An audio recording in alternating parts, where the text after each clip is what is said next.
I think subject matter experts are having a reemergence because someone has to have that deep and narrow understanding and application to bring the context to the AI support throughout your software delivery team. Yeah. And they've got to do that regularly. And they've got to course correct the processes and that certain je ne sais quoi that only subject matter experts have from being in, payroll for 20 years and understanding all the different ways it can go wrong. Yeah. So I think they're having a reemergence and are needed more often. And I think that's a very positive thing. I still think the whole thing falls apart if it's not multidisciplinary. So in a strange way, while you might need less people, you need almost a bigger diversity of folks than you did before on the typical agile development team, in my opinion. Right. But maybe you don't need such a concentration of certain depths. You need breadth, and you need T-shaped people who understand that depth and breadth are both important. But you can kind of let the GenAI LLM tool have some of the depths that you need instead of having to train all of those into a single developer, for instance, or a group of developers. John earned his bachelor's in digital media and international studies from the University of Denver and a master's of science in human-computer interaction from DePaul. After that, John joined ThoughtWorks, where he and I both worked. Never on the same project, sadly. John helped create the product design and strategy practice at ThoughtWorks. After helping to grow the division into one of ThoughtWorks' most strategic, John became the North American market practice lead, working with private equity and funded startups across the US, Canada, UK, and EU. John would later go on to join Ultimate Software Group, now UKG, where he led multiple business units, including brand, creative, experience design, accessibility and research, global suite strategy, and the UX design community. He directed the company's first UltraPro suite redesign and created its enterprise design language system, contributing to Ultimate Software's $1 billion valuation in 2019. He also led post-acquisition product strategies for 3 acquisitions in the US and EU. Following the acquisition by Hellman and Friedman Partners and merger with Kronos Incorporated, the K in UKG, John oversaw the integration of the 2 entities via a new product brand strategy and an integrated suite experience design. John Jarosz is also our guest today on the Engineering with AI podcast.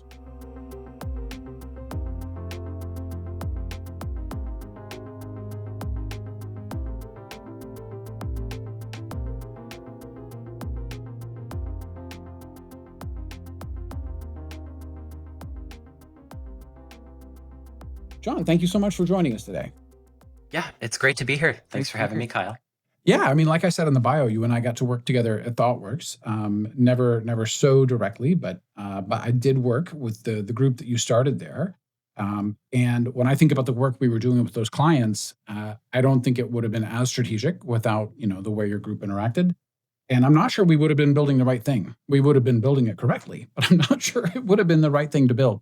So yeah, definitely a strategic experience for me. It was a really special time back then. User experience was emerging as a capability, but we had the right confluence, the right kind of critical mass of just a bunch of different folks thinking about the right thing to build and how to get it to engineers faster, how to get the right thing to build to the team faster. And at the end of the day, it really kind of became not a simple question to answer, but a straightforward one. Right. And I was just really lucky to, I could have ended up at a creative agency really easily. That's where I was applying to in Chicago, just graduating and other design firms. Thank goodness I ended up at a development firm because getting that exposure to Agile and that methodology and the meritocracy of just come as a smart, intelligent person, wants to work hard, really unlocked the potential of myself and many others at that time. Yeah, for sure. Well, and it's funny, I'm thinking about that time, and I sometimes think of it is like Agile, like before the Eric Ries lean product concept and after, right? And I think we were really struggling, or at least I felt like I was struggling to like, how does Agile fit now? Because like Eric's right about all of this. And I mean, the timing isn't so 1-2 domino like I'm making it sound here, but it definitely felt like you were providing an answer. You and your group were providing an answer to a question I had, which is like, how does Agile need to change in light of all this? So yeah, cool. Yeah, and I think the The "and" answer, not the answer, is really important here. When the Eric Ries book came out, I was both relieved and frustrated. I was relieved because someone finally wrote it down, and I was frustrated because we didn't write it down. Yeah, yeah. Right. It always bothered me that it went to one person, and I have nothing against Eric Ries and his book. I think it's fabulous and has been very helpful. But for me, what was so special about that space is that it was truly a collaborative effort. No one Yep. person Yep. could be part of it. And the capabilities you brought to it Yep. didn't matter if you were a design, developer, strategist, analyst, whatever. That's just what I always loved about the agile practice. Yep. Is just, you bring the toolkit that you have and you get something out the door. For sure. And to your point about that, I do think of you as someone who's excelled in product design and information architecture. We heard in your bio, and we definitely picked up on that thread in the bio I just read. So how has AI impacted your work, like either as a practitioner in product management or in your role at the firm? Like how are you using AI today? Yeah, so my job is really different today. Back in 2021, founded Sightglass with my colleague and best friend Matthew Tobiash. And we've helped grow and bootstrap our own business post UKG together almost for 5 years now. So very proud of our little studio. I think studio in that connotation is really important. No offense to consultancies or agencies or any of those other labels. Studio has been really important because of the collaboration that we do with clients. And this is all relevant to me and how I think about how AI has changed our firm and really our product capability and practice. Because what AI has, AI has impacted everyone in lots of different ways. For me, the one that stands out that was always important to me, especially when I started at ThoughtWorks, was I can now take more ideas to market faster than ever. And not only faster than ever, but annoyingly quickly. If I really have pressure in the room, I could probably take 20 different ideas right to end users before we've even, spun up on a starting environment. And it's an overwhelming amount of data that you have the potential to collect. So as a studio and working so closely with our clients, we really start at that market layer. So where are you trying to find that desirability, viability, and feasibility of your new product effort? How are you going to make money? What is your revenue strategy? Before we even get to concepting, we're looking at really building your business with you. And I can use so many different AI methods to really conceptualize those things and run them as market tests. And so for us, the potential to take so many things to market has been overwhelming coming from AI. I mean, to your point, I mean, if you started Sightglass 5 years ago, yeah, it clearly existed back then, but it wasn't the same world that Not it is at all. today. Yeah. No. Yeah.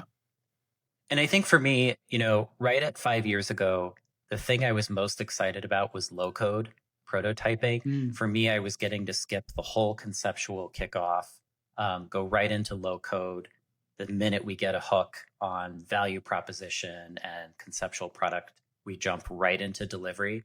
And for me, that was very fast. And now we're able to go straight from an AI generated, in a lot of ways, skip almost that low code potential, go straight from an AI generated concept or AI supported concept, even better, where we've got a hand in it along the way, of course, and go straight into that kickoff. And I like also what you were saying earlier about having the faster you bring ideas to market, the more data that you end up having. And and I was reading a piece that you're working on, and where you're kind of talking about how this can lead to paralysis. Yeah, that totally sounds right to me. In my own personal experience with this, especially at first, I would sort of work with the GenAI tool, and realize you're really fast at making new greenfield stuff. So I would just make more and more greenfield stuff. Yeah. But I wouldn't necessarily deploy it. Or maybe I would, but I wouldn't support it, wouldn't publicize it. And so, it was just sort of like making more stuff. I don't know, it almost felt like consumerism isn't the right word, but just sort of making stuff for the joy of making it, but I'm not sure what value it was creating. So it has and then I loop back around into sort of being more thoughtful about like no, what should we make, right? So I can only imagine as someone who focuses on product strategy, like there's so many ways to shoot your foot off with this thing, like to just add features that aren't really needed and put them together in ways that don't make sense. I mean, like it definitely seems like this is a faster way to get yourself to product debt. Absolutely. And I think what's become so important and part of that is that the iterations can be so fast. There's the options that you could take. And now you scale that up, of course, with a client relationship, right? With, 5 different stakeholders who all have slightly different opinions, and each person wants to test their model. And in a normal context, we would have enough time, quite frankly, to design a more efficient test to trial all those things. Right. AI can speed all of that up, kind of removes the time we would take in Mm, between sprints to yep. solve or elicit some of that feedback. Huh. Now we could go right to concept with all of that. And Right. so, in a lot of ways, product, and I mean product as a function, not as a capability. It's so important to me this is democratized because of the skill set basis, but product as a space, I think, has become the new bottleneck because Yeah. picking what to invest in has really become the hard part in our experience. And so the folks who in my space are using AI best are really kind of bringing that discernment and that judgment Yeah. back into making the call in what actually goes to that conceptual testing. Now that you can genuinely test everything, Hmm.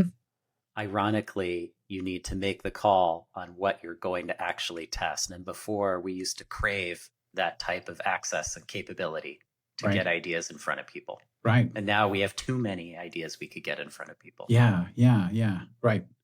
Right. Right. So I hadn't even thought of it that way. But to your point, you forget about A/B testing. This is the whole alphabet. You could, Oh gosh, it's the yeah. whole alphabet, and it's the perfect analogy, Kyle. Again, is just you can have the whole alphabet, and some businesses will take you up on that. Right. And it really leads to, and you kind of try to protect them from themselves in some way, because if you think about it, there's real participant exhaustion. Beta programs are being tapped like never before. Yep. There's emerging brand exposure and risk. Yeah. Um, Right.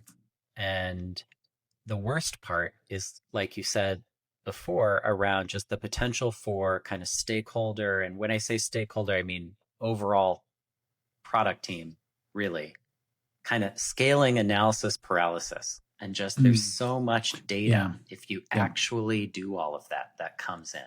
Right. Right. Right. Right. Right. I could almost imagine this sort of like we tested 26 things to continue to belabor my alphabet analogy, and like, well, this one is 3% better than that one. What does that mean? Like, what? And What some does it mean? folks will Yeah. talk about that 3%. And again, the whole kind of cruel twist of all this is the worst offenders will continue to do what they've been doing forever, Yeah. which is Yep. kind of build just the highest executive's idea out and Yeah. place Yep. the bet there. You have so much data, the data is kind of not very meaningful anymore. Yeah. And I think kind of the best teams will continue to have an appreciation and value for their craft, like they always have. And really, again, bring that judgment and discernment and kind of Yep. make the call on testing half the alphabet instead of the whole thing. Yeah.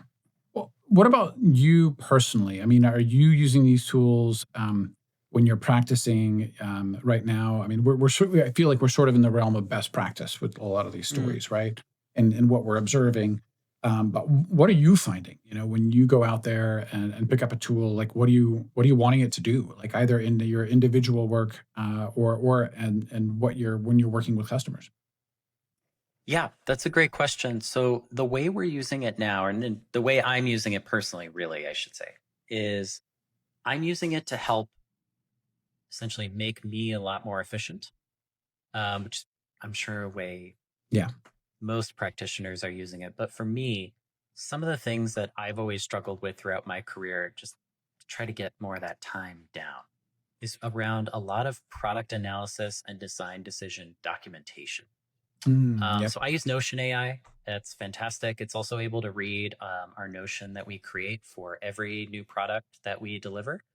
So it's able to go back through that whole wiki and help me make decisions there, which is vital in this sense because something I'm going to be talking a lot about as we get into these tools is how important context is. Hmm. And so being able to refer to other context within Notion, from the nature of the product as we start to design and really figure out what that strategy will be, is vitally important to that documentation, because explaining why we made decisions we did along the way Right. is really what helps to cut through the noise of something like your example before, where you said, hey, what do I do when this performs 3% better? Do I really Right. go after that? Right. Having to, not do a handoff, but really make sure we're all on the same page throughout is really important. Cool. So, right. Okay. So I can. So I've used Notion in one of my business lives. Not so much in my day job right now, and I liked it a lot. I never really got beyond sort of treating it like a personal wiki with the occasional like Kanban board, like a card wall in it. But I can only imagine, like, yeah, if you were living in it, and making sure that you were posting articles in it and things like that, yeah, that it's AI could really help you with that kind of thing. So am I getting that right? Like you're sort of treating it as your repository for like what we've learned and what steps we've taken and what actions. So when you need to go create documentation, it's able to sort of spider all that and bring it together and like produce. That's right.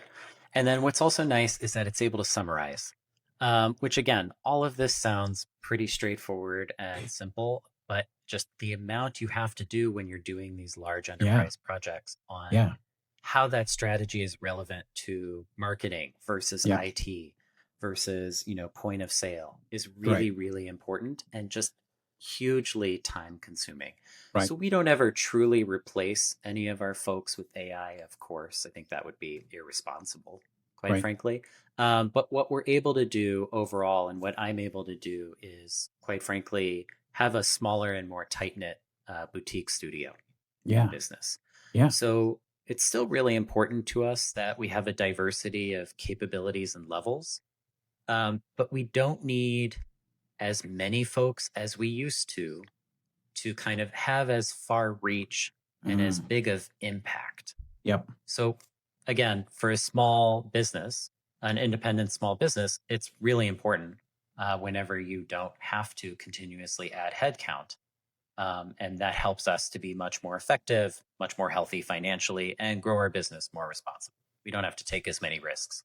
Right. I've often said on this podcast that I often use AI in sort of a side project that I've got, and of course it's the sort of typical software developer. I'm going to use Claude Code to go faster. But the other thing that it can be really helpful with, if I get to the point where I realize, oh my gosh, I need a marketing page for this, or I want to make a one pager that I can send out or something like this.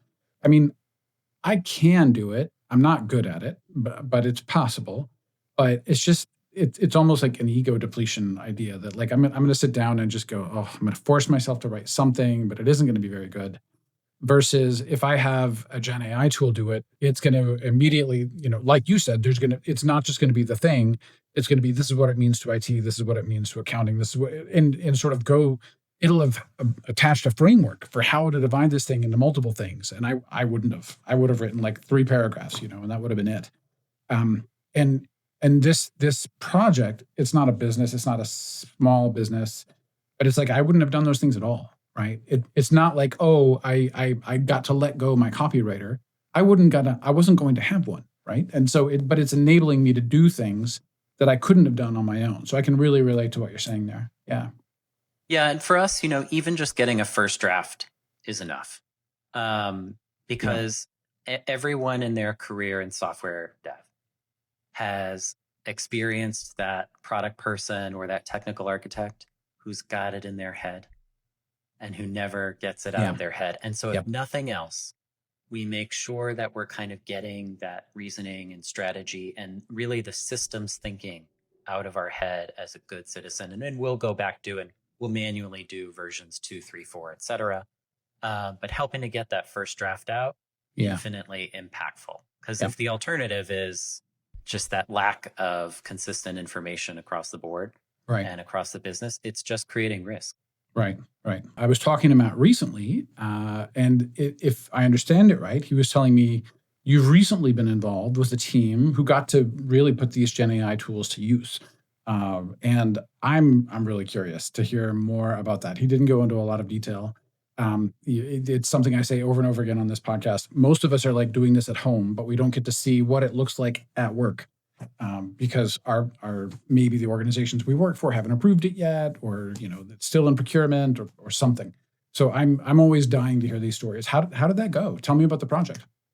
Yeah, so actually, we're still in the project. We're actually close to being done. We've got just over a month left, and then they'll go into their pilot phase, which we're very excited about. For us, I think the story is very interesting because AI enabled us to do something. I don't know if I want to say larger, but certainly faster and Mm, easily, and certainly more efficiently. yep. For us, what we're doing, and I don't want to name the client directly because I don't want to steal their thunder for their big launch date, but I Yeah. can certainly talk about them. They are an edutech company, educational Hmm. technology company. And previously, they were a successful nonprofit, which was something that we really appreciated. And they're currently moving to the for profit space. And so we've been really interested in that as a business problem and really started with them there.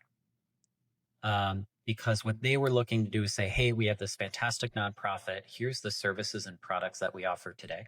Mm, How do we take these? So they're gonna keep running all of that. They're gonna keep doing the good that they do, but they want to be able to have more to support that good that they do with a yeah. for-profit slice of their offering. So help us design an offering that we can really take, and how do I have a for-profit business using the assets that I have? So this is Hmm. a problem that we experienced a lot prior to this project, not unlike kind of a small private equity project on a smaller business where they're trying to say take the assets that we have both across products offerings and technology IP and help us make more money in a new market, for example. So this Right. was kind of a similar challenge, but from nonprofit to for profit, which that part was new for us. Right. um, but boy was our team passionate about that, because that was a really, you just don't get to work on that very often. Yeah. Yeah. Yeah. Yeah. So because we were able to focus on really that revenue model and what technology we want to take, where the demand is, and started with that research, we were able to use AI tools, particularly around the macro research. So using a lot Mm, of Statista, ChatGPT, et cetera, checking all okay. of those sources, of course, when they come Yeah. back, and really trying to speed up that macro and market research, Yep.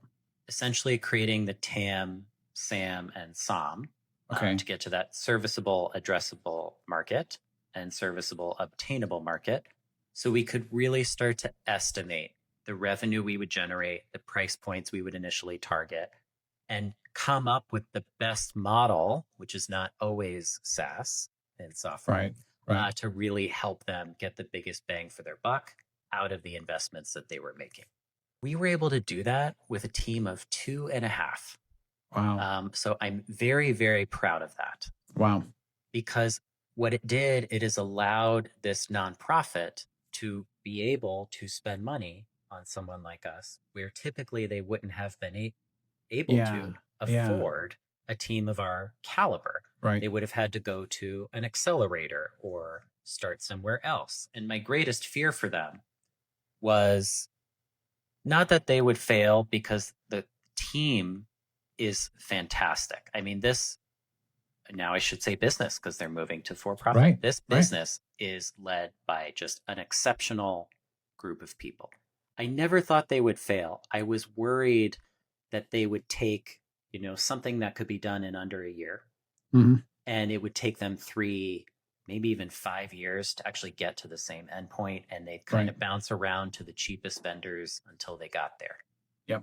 that was really my fear for them. And so being able to shrink our teams really down, but offer the level of capability and practice to help them get to that answer faster so that they can generate more revenue to reinvest in the good that they do is something that was really a important and vital moment, and kind of, we created Sightglass for a lot of different reasons, but boy, is that something I never would have worked on staying in my Yeah. cubicle.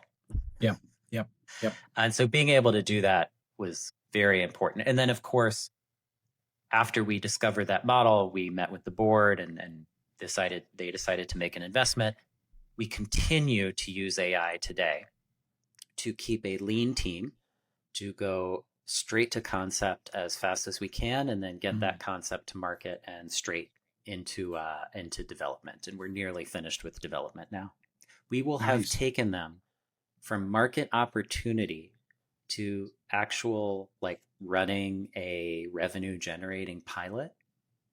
Uh, Kyle, I think we're at 8 months, Whoa. Whoa. and that is pretty damn cool. Wow. Um, Wow. and that's something I'm really, really proud of. And I want to say that, that's obviously our hard work, but again, our studio model of, oh no, we join you. You don't Right. send it out. We're not a black box. You don't get Right. something back in the mail.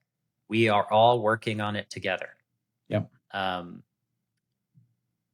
and I think there's a couple different things along the way that was really important to make AI successful. The first one is context. And I think the second one is really the multidisciplinary team.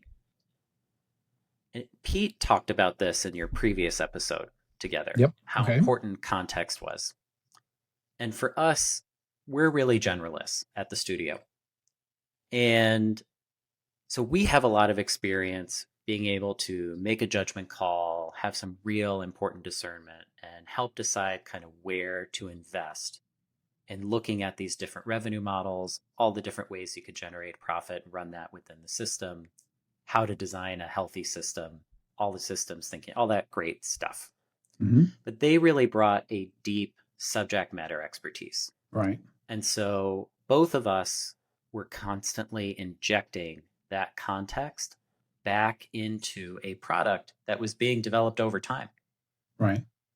both in a greenfield design phase and in agile development sprints. And of Right. course, because I'm on it, we have to do user testing. So Good. all of this happens in that agile sprint continuous discovery fashion, where we're kind of, AI is helping us get something out the door very quickly at a price point that a client can afford, so that we don't have to have a bunch of extra roles. We're able to run smaller, and we're able to continuously re-inject what we're learning from the market, what we're learning from educational and educational content design experts, Hmm. also district administrators, state educators, even regular classroom teachers. Right. All of that has to kind of come together on really a, what we would have considered back in the day, a shoestring team, which we would not have sold a team this small in the 2010s. Yeah. No. I No. guess I No. just dated myself, but I thought Yeah. information architecture did that pretty well. No. Yeah. But that context coming in, and Agile being the right vehicle to do that, sped up and made more efficient by AI, has been really important. Yeah. Yeah. So when I think back to the old days, I guess there often would have been sort of a different mix, and you've hinted at capabilities, right? But sometimes that would mean different folks. Sometimes during the sort of we would talk about the double diamond, where you'd come out and Yeah, think wide and then narrow down, but then that was just thinking about like what shall the product be, and then another one think go wide and then narrow down again around how shall we do it. And sometimes the people were pretty different, on either side of that diamond. You'd sort of have this one group of brainiacs on the product end, and then this other group of more engineering concentration would come in. While you're talking, I'm almost wondering, like, could it almost be the same people now? Like, could that kind of stay all the way through? And are there benefits to that? Like, yeah, go ahead. absolutely. It's that diamond in the middle, so to speak, that's kind of collapsing perhaps the most narrow of them all, and I think appropriately so.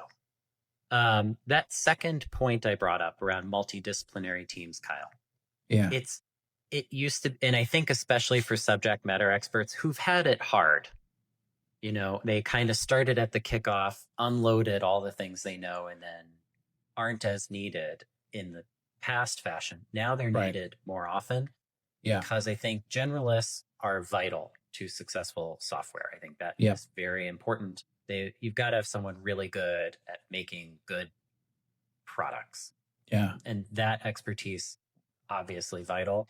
I think subject matter experts are having a reemergence because someone has to have that deep and narrow Mm, understanding and application to bring the context to the AI support throughout your software delivery team. yeah. And they've got to Yep. do that regularly. Yep. And they've got to correct that and really course correct the processes and that certain je ne sais quoi that only subject matter experts have from being in, payroll for 20 years and Yeah. understanding all the different ways it can go wrong. So Yeah. I think they're having a reemergence and are needed more often. And I think that's a very positive thing. Mm, I still think the whole thing falls apart if it's not multidisciplinary. So, right. in a strange way, while you might need less people, Right. you need almost a bigger diversity of folks than you did before on the Right. typical agile development team, in my opinion. Right. But maybe you don't need such a concentration of certain depths. You need breadth and you need T-shaped people who understand that depth and breadth are both important. But you can kind of let the GenAI LLM tool have some of the depths that you need instead of having to train all of those into a single developer, for instance, or a group of developers. That's right. Yeah. Yeah. In a lot of ways, we think about it as almost like a course corrector, but someone who can be accountable. But someone has to be accountable at that breadth, and someone has to be accountable at that depth. Yeah. Yeah. So also, I'm thinking about what you're saying about the SME, and it sounds right to me. It sounds smart, but also I don't have any firsthand observation, so I'm not. The way I keep relating to it is like when I'm at it, like and I'm coding up something, I get stuck less often on like how to do the JavaScript, and more often I'm hung up on like, wait a minute, like what is the next answer? What is that? What you're referring to when you're talking about the SME coming more to the forefront? That like an engineering team or a product team is getting to a point where that becomes more of a bottleneck more often? Or help me understand that part. So, something I think AI will continue to struggle with for some time, perhaps not indefinitely, or who really knows indefinitely, is someone's got to bring kind of that deep industry knowledge and processes. Yeah. And I think you could spend a lot of time training your AI on that. Yep. But instead of, I don't think that's very practical. No. No. So Like you said instead, about Pete in the yeah, context window, like the more right. you teach it, the more he will forget. So try Yeah. not to. Yep. And God forbid something changes and you have to try to retrain, who knows what. So I think Right. it's more important to have them embedded in the ongoing cycle. And I think Yeah. that's what changes for them, where they used to have a ton of effort at perhaps the kickoff of a project or a Yeah. new product line. And they'd kind of overwork at that segment, but maybe could be part time the rest of the project. I think now they're Right. full time throughout. Interesting. Interesting. Interesting. Okay. Cool. So we know it was edutech, and we get the whole going from not for profit to for profit. Interesting part of the story. I I kind of assume it was some sort of mobile experience based on that, but I don't know where I'm getting that idea. So when we think about like the pieces that got built, was there a back end and a front end, and like what were the things? And yeah, can you talk about what tools that got used building those things? Yeah, so I think what I like about it is we didn't do anything extreme, in my opinion. Uh, and when I say extreme, I mean like, hey, we're still using Google Material. We think it's a fantastic framework to start a new product on. Very healthy, very robust, very well maintained. So we still start there. Of course, we're flexible to whatever if client has a particular focus or experience, more importantly. The AI tools we use in particular, again, like I said, are Notion. We have looked at other programs as well, but again, because Notion AI can go through backlogs, basic meeting logs, all of our design decisions, all of our documentation. It kind of it's a brilliant strategy on its own, which is sure I could go have a better tool to run a development backlog somewhere else, but then that AI only knows what's in that backlog, and Notion doesn't have access to that information. And so, from the Notion perspective, I think it's quite elegant, the strategy there. So, even though it might be a little more painful because Notion isn't just a cardwall tool, for example, the fact that we can do one in there is enough because we want the AI to be able to read all of it. So it keeps us there. Um, we also use Figma AI. And then we use an emerging tool called BAID, B-A-I-D, from Beskar Technologies, a technology firm in India that we work closely with. So I think you mentioned BAID. That's interesting. I hadn't heard of that tool before. How did you guys use it? Yeah, BAID is an assistant, BAID. And what it really does, kind of does a lot of things like many different AIs and development support tools. But the real part, and the thing that really creates an outsized impact for us, is that it's a really fantastic pair for each of our developers. Okay, So we cool. don't have to staff 2 devs at a time, for example. Like I said, Yeah, it kind of all coalesces into a smoother, smaller, more efficient overall delivery team that we can nice. staff. That's awesome. I'll have to look into that. Cool. Yeah. Can, when you think about all of this automation and all of this, you mentioned some guardrails already.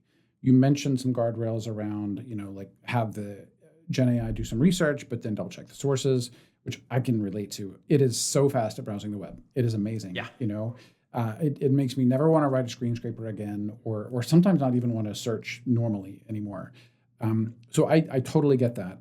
What other guardrails did you find were useful in terms of working with AI on the project? Ooh, um, that's a really great question.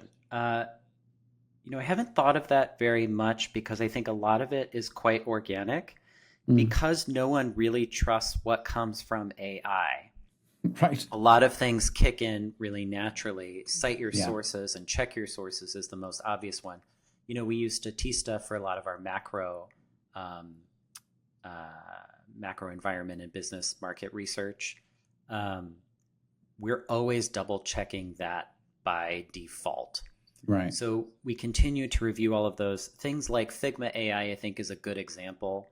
I'm a sucker for frameworks like Material because the rules come built in, the documentation's quite good. Hmm. I'm not a huge fan, like Figma helps in the way that a pair helps with a developer. I Hmm. think Figma's fun to think about as a designer, their AI, because in my mind, it also kind of encapsulates my greatest fear of AI, which is I've always got to double check what Figma is doing and Yeah. why it's doing it. Yep. When you talk about user experience, and when I think about my experience in upskilling as a practitioner, being surrounded by people of all different backgrounds and capabilities, most of whom were not designers most of my career. I didn't really run into challenges training designers until later in my career, which was very strange for me Mm, because as frameworks, libraries, etc., started to come out pre AI, folks stopped learning why standards are the way they are. And they just started to say, no, this is how you start a website. The nav goes in the top left and the bar is right. at the top. Right. Right. And that drove me crazy because we had to kind of teach people the basics of why things are the way they are. AI has scaled that and made it really difficult to do that now because it's Mm, making a lot of those web standards decisions for you. And right. so it's like, well, now you skip even the Right. task of having to put that all together. Right. Um, and so my fear in all of that is I really benefited personally from this apprenticeship based educational model. I'm Right. not saying everyone has to learn that way. I don't think that's true. Right. But my fear is that kind of tools like AI Yeah. will Yep. take that away from a lot of juniors. Yeah. Yeah. Yep. And I've never really been on this whole, downsize because of AI. I'd really Right. rather see folks focus on a succession plan. And I think that's a really important part to any team and any hiring manager and anyone who's also managing Hmm. um, any sort of development technology organization is you may not need as many people overall, Right. but if you've got them and in your hiring plans, you need to be planning for succession. And whether you do that and that upskilling through apprenticeship or lots of Yeah. other means that are available to you Right. today, Right. I think that's the big mistake. And apparently, what we're hearing in the news is a lot of folks are regretting those bigger cuts they've done due to Right. AI. So to your point, not succession planning in terms of like, if the CEO leaves, who takes over? It's almost the bottom end of the succession planning. Like as your product leaders become more and more experienced and age out, head towards retirement, who's going to come up behind them? And if no one's behind them who's learned the context over Yeah. time, Yeah. why those decisions have been made, Yep. what important regulations and or industry processes have to be Mm. in place, the Hmm. AI is going to make those decisions. Right. And And thinking about it in the context of where AI is today, that would really screw up your business because you no longer would have that accountable and discerning backstop available in your company right. and on If your you saw teams. if you saw Pete's interview, he mentions in there that one of the things that might happen is we get to a point where developers don't have to know the perfect way to write a for loop. And on the face of it, that sounds like what's there to it, but there can be kind of an art, especially in different languages. You really might think of it in different ways, um, and is much being lost when we do that. Maybe I don't know. As long as it can write a perfectly good for loop, it kind of doesn't matter. But to your point, like eh, this is something different. I think about this in terms of like on my little. I had Claude Code make me a new website the other day, all about encouraging people to drive electric vehicles or whatnot, and of course it used cards, and I didn't ask for that, but it just did, and I find myself telling it move this card over there, but I didn't even think about like why a card, and like were there other options, for that design element.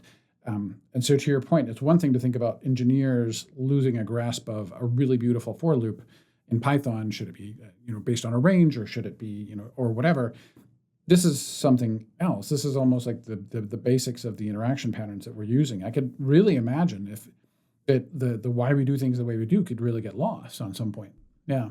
Well, and get lost. And so, maybe in some levels, some of those things are okay. I mean, my concern isn't, oh, I have to have you do it manually for the sake of doing it manually. What I actually want as a product and design leader is I don't care that the web standards were done automatically or not. Yeah. I want you to understand them because I want you to build the next web standard.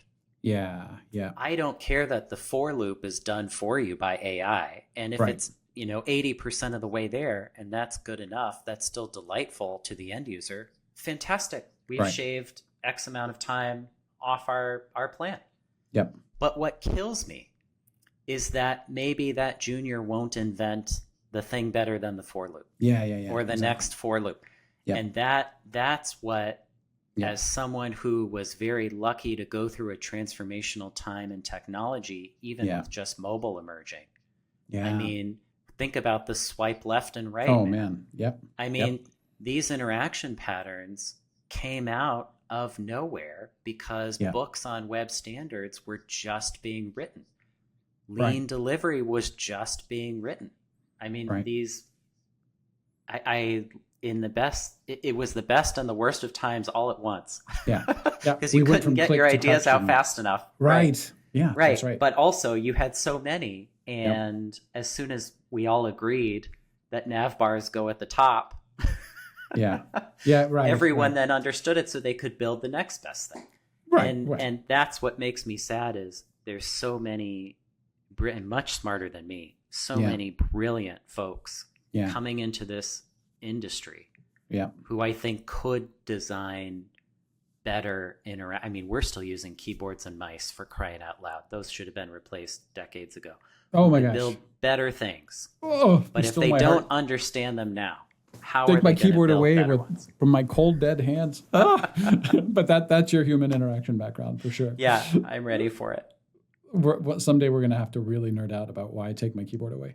But okay, so I want to also ask about like continuing and how did it change the team, right?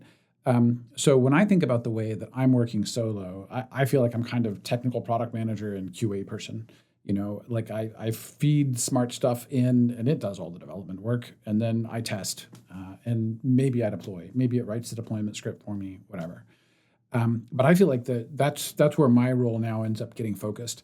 And I'm noticing that I'm not necessarily, I mean, I've got like I said, I've got my Notion wall, and there's some sort of like, here's idea A, B, C, and I might break those into pieces and things. But I'm not focusing a lot of time on like, as a user, I would like so that, but it's just me. So okay, fine.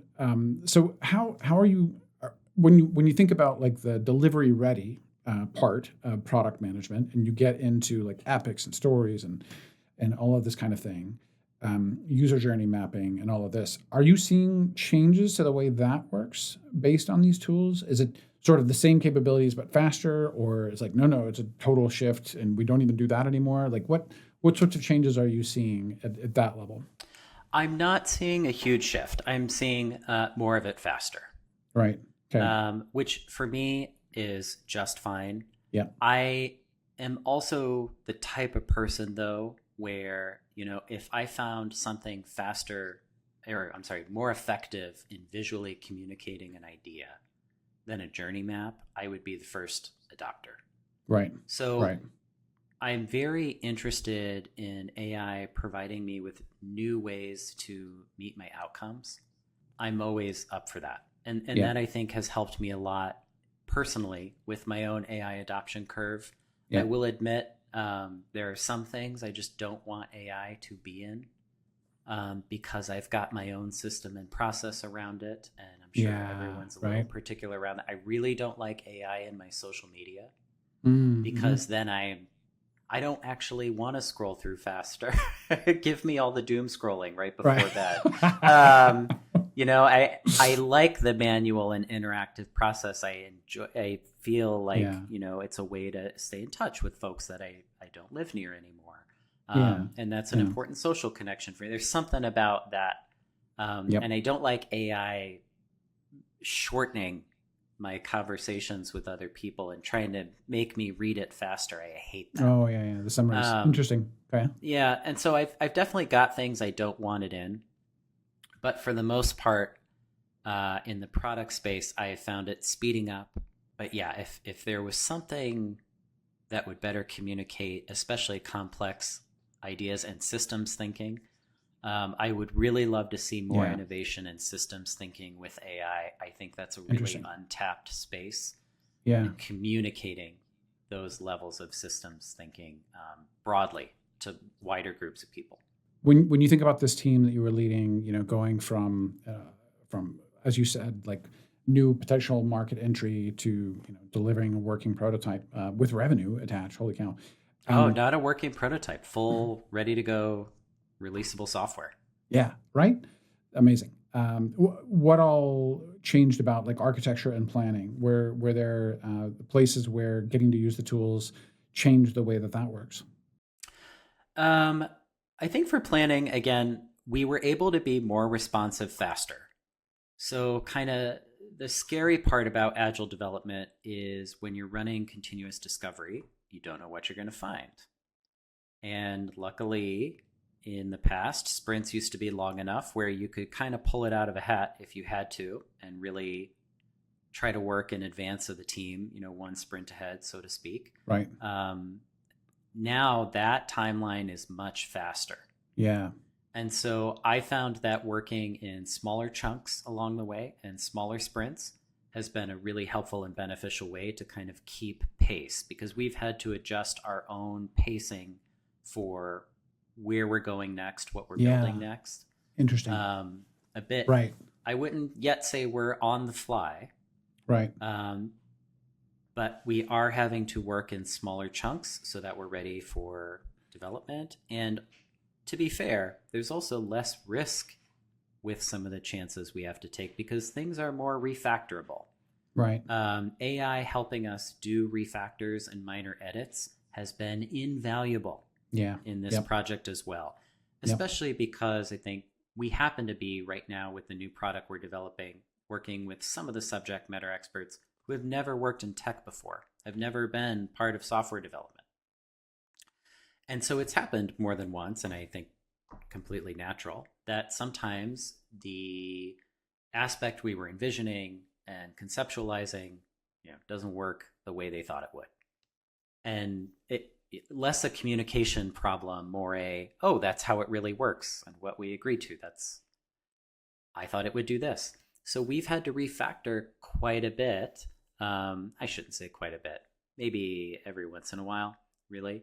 And my point, though, is that has been so easy. And it used to be kind of the thing that would draw out your project, make it take for really ruin your agile development sprint. Right. And Right. now it's like, oh, give me a half day. We'll have all of that feedback turned around and these parts adjusted and refactored. That has been really, really fantastic. And other than helping us take more ideas to market, that's really, I think, another component um, that has really helped us in new product development. Cool. Cool. It's funny when you talk about, someone who is maybe new to the software development process and had certain assumptions. I have no idea what this one was, but what comes up for me thinking back to, the early days is someone assuming that they had built sort of an Excel prototype and just assuming it would work like Excel. Of course, you can just double click on the cell and just change the number. And like, of course, the formula will recompute. And I'm like, wait, it's not even a field. Like, no, there will be no automatic recalculating of the formula. But of course, like that's pedantic, hyperbolic, reactionary me. And then that brings you to the conversation around like, what are you trying to do here? And yeah, but to your point, you could almost just build all of those now. But again, that sounds like a fast path to product debt. Yeah, and I think the worst companies are building all of them. Like the folks that scare me on the LinkedIn lunatics, if you will, are the folks who are like, oh, it's now just a marketing budget problem. We can take anything and everything to market, and just whoever has the biggest marketing budget wins. And don't worry about retention; just worry about acquisition of new customers. And that may be true, and I know there's companies that have been very successful with that approach, but just the fact that that is a thing, breaks my maker heart. Um, yeah, it can be. It's just so easy to see the double-edged sword that AI brings to the team and to the development space. Yep. So we talked a little bit about the way you're staffing, and sort of role ratios and that. We talked about how, the right T-shaped person could continue on and deeper because, these tools allow, someone that doesn't have all of the depth in that exact framework to work with an LLM that does. We've talked a little bit about role ratios and capabilities, but what about hiring, staffing? Has it changed the way you train or mentor? Maybe more interestingly, the training and mentoring part. When you think about these teams that you're working with these days, has something changed there? Yeah, so we're an all senior consultancy, so we currently don't take juniors on. Right. And that isn't to say that juniors don't have a place at our company.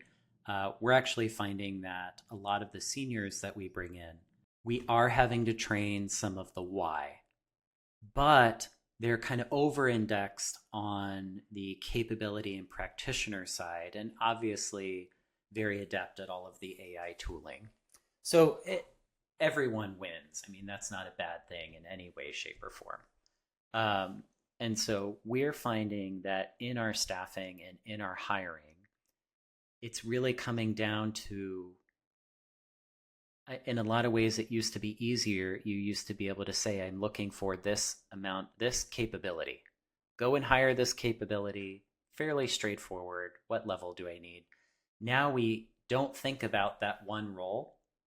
what we have to do is think about in our hiring plan the context of that role. And so we really can't have any duplicates.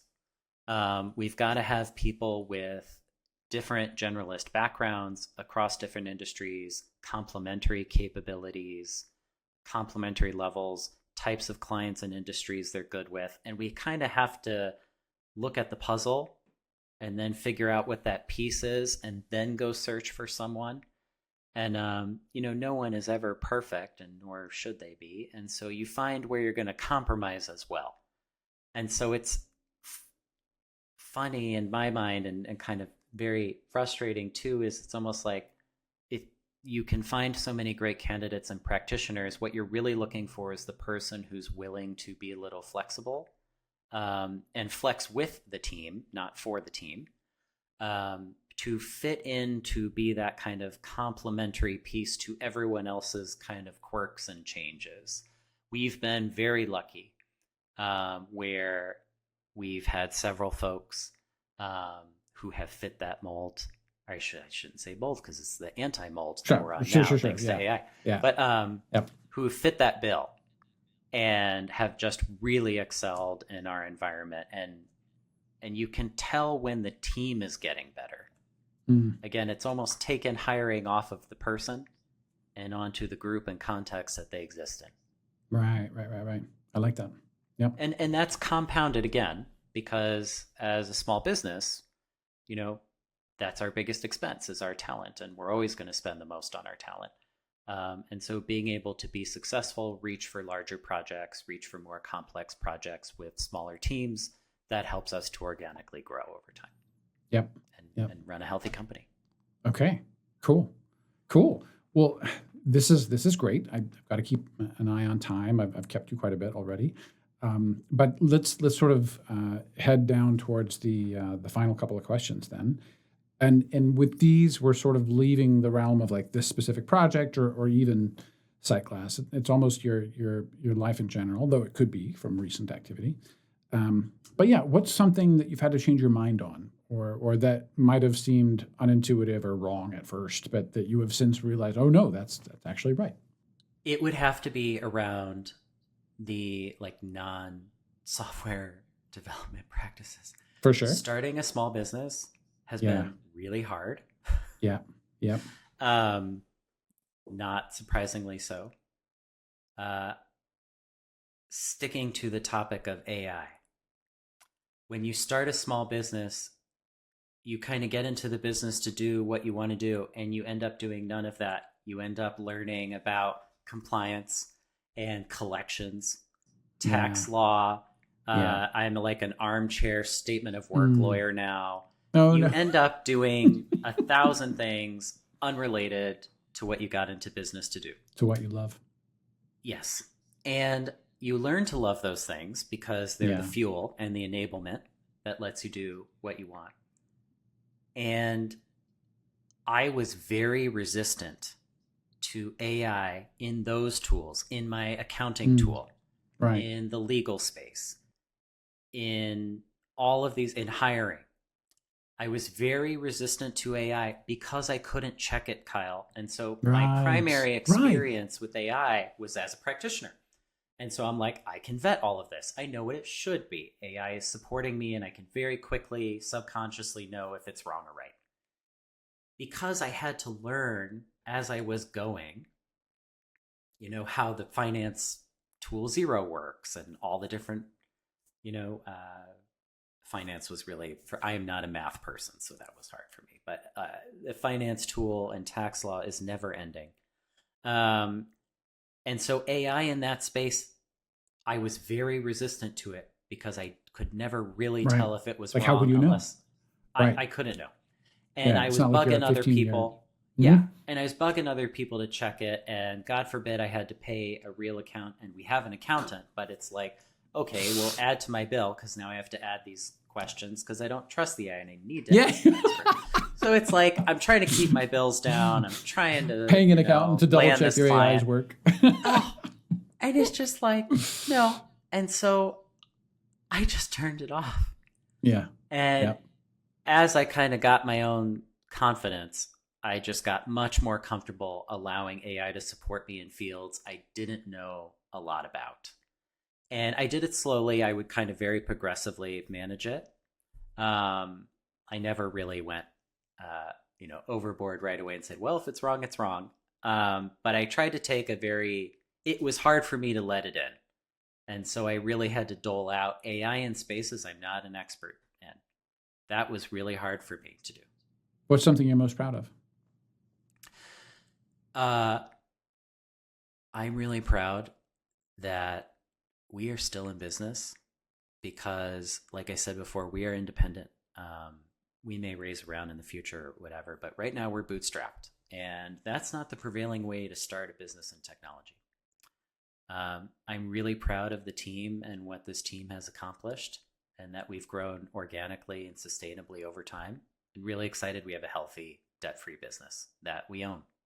I'm also I find very funny to be speaking to an ex thought worker from our time frame as well, because oh my gosh, Kyle, looking back, I was such a pain in the butt. If anyone from ThoughtWorks back then, I was 23. I'm going to apologize now. I had no idea what I was doing. Um, and I'm just going to say, I'm sorry. I get it now. I must have driven. I would not have been able to deal with me now Wow. if I hired Okay. myself. So it was I just missed such. all of these. Just to let you know, I missed all of these stories apparently. There's a But lot, and everyone has their ThoughtWorks stories. Of course, we for were sure, traveling the for sure. world, Yep. doing all kinds of really cool software projects. Everyone's got some great adventures, and I'm so lucky to have had those adventures. And I'm so proud that I was able to take those experiences and that collaboration and really just be a sponge and do something unique with it. I'm really proud. I don't know if Sightglass will last forever. Obviously, I hope it does. But I'm really proud to have started something with a great friend, not be a solo entrepreneur, have a fantastic team, but to have made something from those experiences at ThoughtWorks, at Ultimate Software, at UKG, all of those relationships and challenges and wins and losses and learnings. Uh, it feels like it all kind of culminates into the journey I'm on now, and that is really exciting for me. Gets me up in the morning, and I'm just really proud I get to take that chance. Cool. So the last question, I think I often stump people who are maybe workaholics, but I'll ask anyway. What's something that's giving you joy right now, and maybe it's something outside of work, a show, a TV podcast, whatever, something. What's giving you joy right now? Yeah, something that's giving me joy is my fantastic spouse. My husband and I married in 2018. We recently moved, and we moved for his career. And I have always loved travel. I've always loved moving. I've always loved redesigning my home. It's an excuse to redecorate. Oh, And right. so I'm starting to explore the Northeast of the US and just really loving a new city, a new urban area. Um, Cool. really loving that. I've never lived on the East Coast before, Where'd you move to? and didn't travel very much in my youth. I live in Boston now. And Awesome. so I'm exploring Boston and all the great parts of that, exploring New York and Maine. And Mm, that's something that's really new to me and very something cool. I really, really love. It's bringing me a lot of joy to find my new go to coffee shop and the best restaurant in walkable distance and get on the train. And I'm really loving all of that. Amazing. It is kind of amazing how simple and straightforward those things can be and bring you a lot of joy. Um, and so for me, that has been a really exciting and re energizing thing in my personal life. Ooh, I like that. I like that. Good answer. Good answer. John, thank you so much for your time today. We really Thank you, appreciate you Kyle. having me on This the has been podcast. great.